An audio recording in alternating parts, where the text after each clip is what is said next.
don't know if you've heard about this, so let me just put this on our radar because it will be coming to a vote in the next couple of days. The Los Angeles City Council will consider passing an ordinance soon that would house homeless people in empty hotel rooms. And if it passes, every hotel in LA will have to report their vacancies by 2 p.m. each day. Members of the Unite Here Local 11, they're the ones behind the initiative, say they've already gathered 126,000 signatures in favor of it. Council members could decide to just put it on the ballot, or they could just approve it outright. The initiative indicates that hotels who don't do this and don't accept the vouchers will be sued. Could be sued. Many hotel operators, of course, are unhappy. A, they're going, how do I protect my guests and my staff if we don't get to decide who stays here? And B, when's the last time you were ever allowed to check in at a hotel at 2? It's always 3 or 4. They don't have that count by 2. So that was kind of seemingly maybe a little bit of a shady way of getting this done. And if this goes through, the hotel experience in LA may be very different. They're such fucking idiots.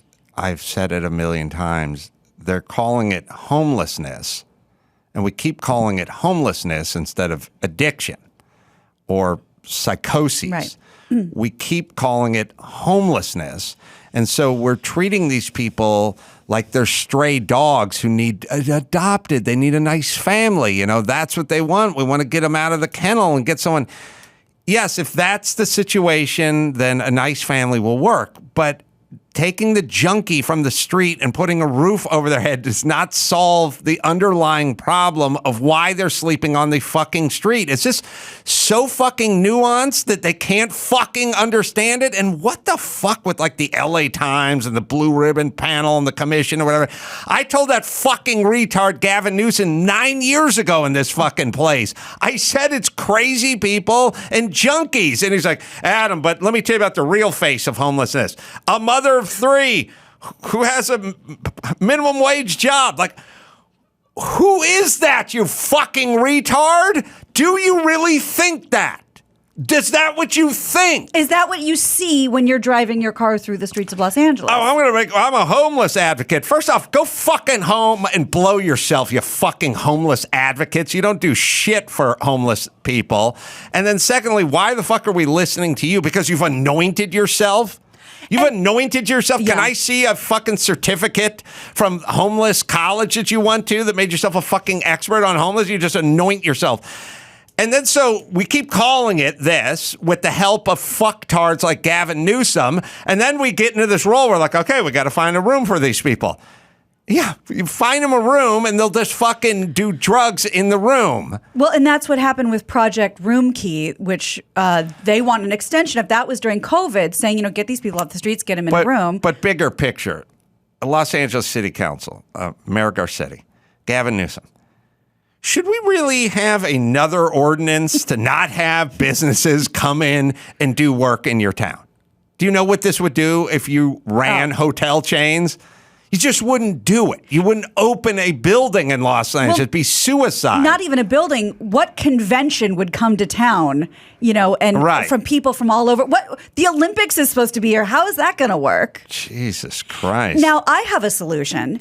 I've been in, as we just spoke of yesterday, just being in there with marathon runners is fucking enough for me. I almost slept on the street. That's right. Now, my particular solution is if you're part of Unite Here Local 11 and you have a home, now you just got an extra guest, an extra tenant. Fucking idiots. You know what I mean? Like, by all means. It is so scary that this is their problem solving is like, we have a pandemic. Good. Everyone stay home. Shut down the beaches and cancel the schools.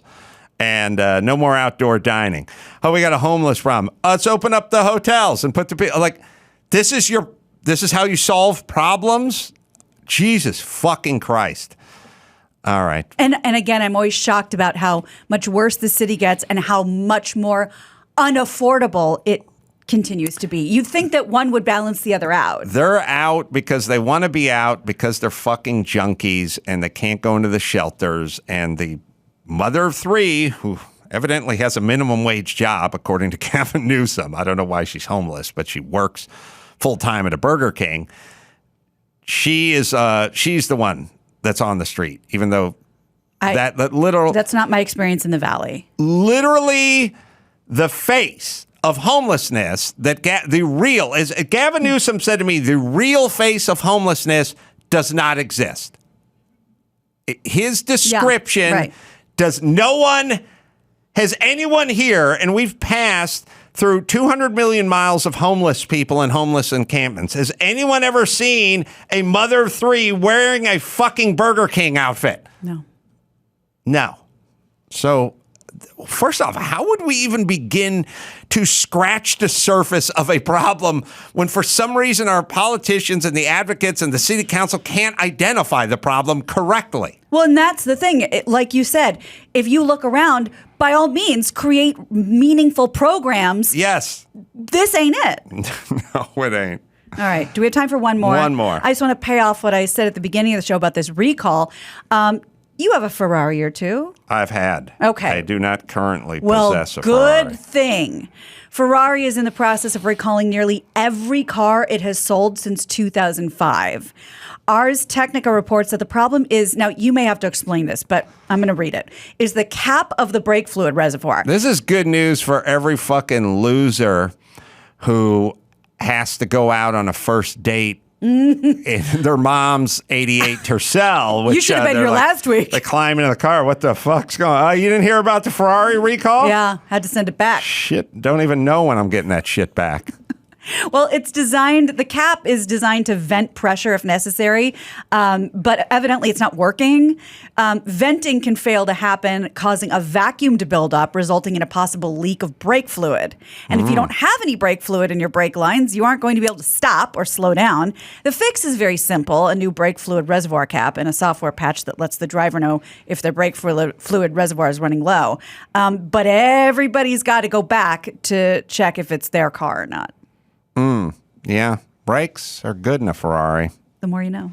But I realize whenever I go to Malibu, I see these guys in these crazy Ferraris and Lambos and stuff, and they just go 14 miles an hour, stuck in traffic. That's what down that car was made for. And they never ring that out. But speaking of Ferrari, tomorrow, Frank Grillo, who is playing Lamborghini in the movie, and after that, Michael Mann, who's doing the Ferrari movie in Italy when I interviewed him. So Perfect. You can look forward to that. And now we can bring it home. You got it. I'm Gina Grad, and that's the news. I'll throw that in post. All right. There's the Jordan Harbinger Show, a different kind of sponsor for this episode. The Jordan Harbinger Show. If you're a fan of fascinating podcasts with interesting people, you should definitely check it out. There's an episode for everyone. No matter what you're into, Jordan talks with Scott Adams about persuasion in a world where facts don't matter. Or you can go inside the dark world of wildlife trafficking. You'll always find something useful to apply to your own life, like routine, life changes to boost productivity, or slight mindset tweaks that change how you see the world. We enjoy the show. Jordan's a super interesting guy, and I think you're going to enjoy it as well. So you can search it out. The Jordan Harbinger Show. That's HARB as in boy, IN as in Nancy, GER. It's on Apple Podcasts, Spotify, or wherever you listen to finer podcasts. It's the Jordan Harbinger Show. We have a staff. I don't have. When's our next?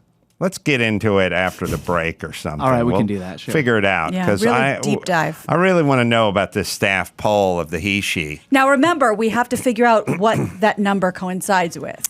You talk about a 7. We got a lot of research to do over Dark Week. Yeah, we're going to need to pull up a 45-year-old Sarah Jessica Parker or something, or someone who represents a real-world 7. Sure. You know what I mean?